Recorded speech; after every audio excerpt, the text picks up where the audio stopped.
Clickjacking. And okay, my name is Marco Balduzzi, and I'm also known as MByte in the internet web community. And I actually work in South France for a research lab called AppSec Lab. And we actually run applied research in web security, in privacy, and in topics like botnet detection, and malware analysis. So this work has been done together with Manuel Egeli, Engin Kirda, Davide Balzarotti, and Christopher Krugel. And we present our research a couple of months ago in China, in a conference called Asia CCS. And this is a kind of follow-up of what we did. So why we are talking about clickjacking? We are talking about clickjacking because clickjacking is actually a very recent web threat and has been in fact introduced by Robert Hansen and Jeremy Grossman in September 2008. And the idea behind clickjacking is that one of building a malicious web page that trick the user into performing unintended clicks. Okay, and this kind of clicks can be then reused by the attacker to propagate worms, steal confidential information like password and cookies, send spam, delete personal emails, and so on. Clickjacking has attracted broad attention by the security industry and the web community. That's why it's of interest for us in studying this particular web vulnerability. So the objective of our research has been to determine the prevalence of clickjacking on the internet. I'm going a bit in detail into what is clickjacking and how usually is deployed. So I would take as example what is called the Twitter bomb. The Twitter bomb is actually one of the first clickjacking example that has been presented to the internet. And actually, a Twitter bomb is a self-replicating message that is tweeted all over different users by using clickjacking. Okay, and clickjacking here is done by abusing of some HTML feature. In particular, the use of transparent iframe. So as you see in the slide, so there is everything starts by visiting the profile of a friend of you that has a link on their page. So when you visit that page, actually, you see a button, and the button is written "Don't click." But actually, when you are clicking on this button, you are actually clicking on your Twitter profile, and you are updating your status with the link of this page. So actually what you are doing when you click that button is clicking on the update button of your profile, and you are, in this way, spreading this message. So this is actually a totally harmless message, but it's a clear example of clickjacking. And these attacks could have been reused to spread malware, for example, by pointing the site to a drive-by download URL, or to send spam, or even to steal confidential information. There is a reference on the bottom, and there is actually the original paper that talks about these specific attacks. So our approach has been to design and develop an all-in-one solution that combine a testing unit that perform actually the testing of the different web pages, and the detection unit that is able to automatically detect if a page presents this clickjacking attack. Our constraint has been that the tool should be automated, in a sense that it should be able to test multiple sequential websites and web pages. And to do so, we instruct the browser to simulate the clicks of a user. Not only the clicks, but also the action that the user can perform on the page, like filling the web form, scrolling the page, and so on. And we also want that the detection is efficient. That's why we develop a custom plugin to detect clickjacking attacks, and we also adopt a well-known plugin that is called NoScript, and we combined these two plugins to have a very efficient detection rate. At the end, we also collect statistics of a page that we visit.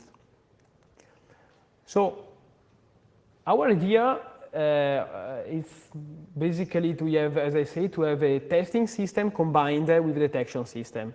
So the testing, how is done the testing? So as you see here, the web page under test is loaded. Okay, so for example, here we are testing this page with some figure. So when the page is loaded, there is a plugin inside the browser that extracts the coordinate of the element of a page.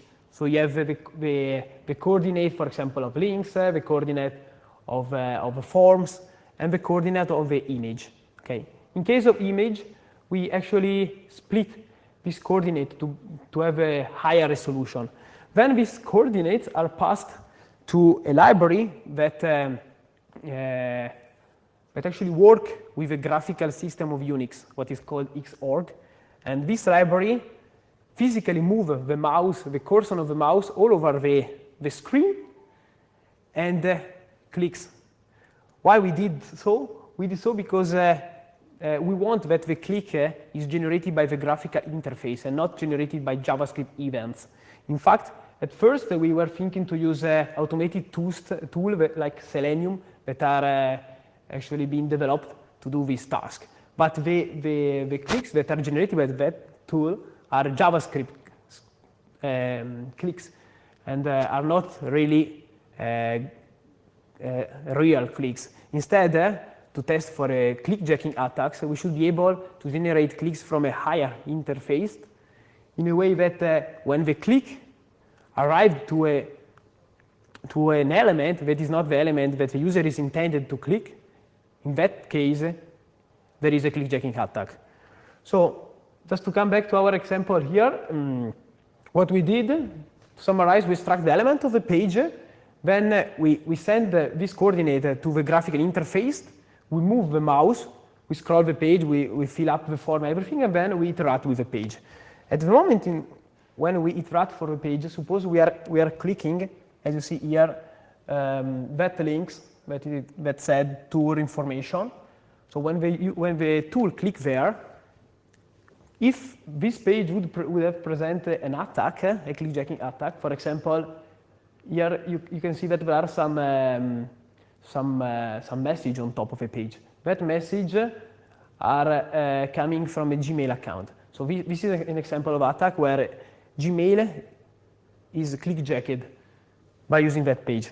So when the tool click on the links, is actually clicking on the delete button of your Gmail account. So at that moment, there are two browsers plugins that analyze this click, and wherever there is a clickjacking attacks, you have an alert. Okay. So in this example, you will generate an alert because actually the tool is not clicking on the link, but is clicking on the delete button of your Gmail account. So actually what the user would do here is to delete his personal emails.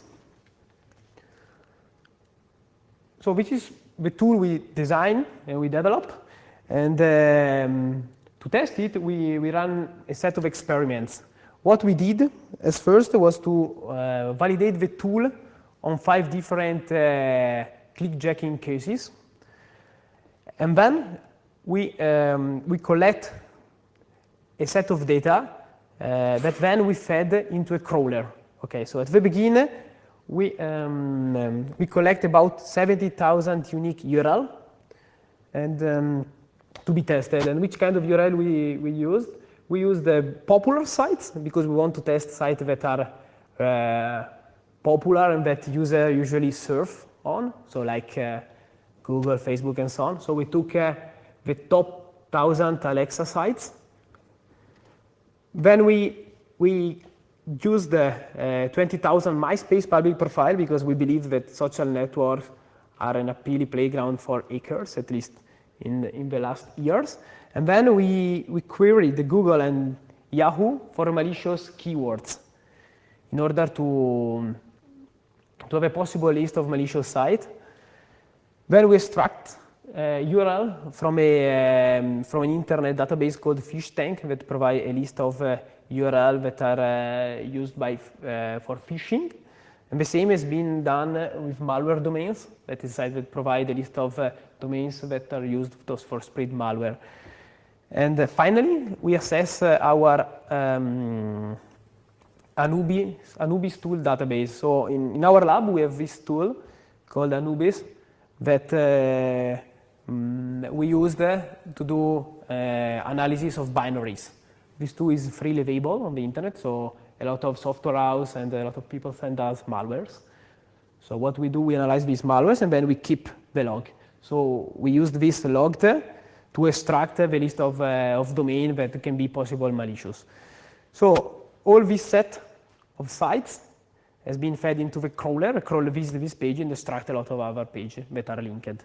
So finally, we had about 1 million online internet pages that were spread on 30,000 unique domains.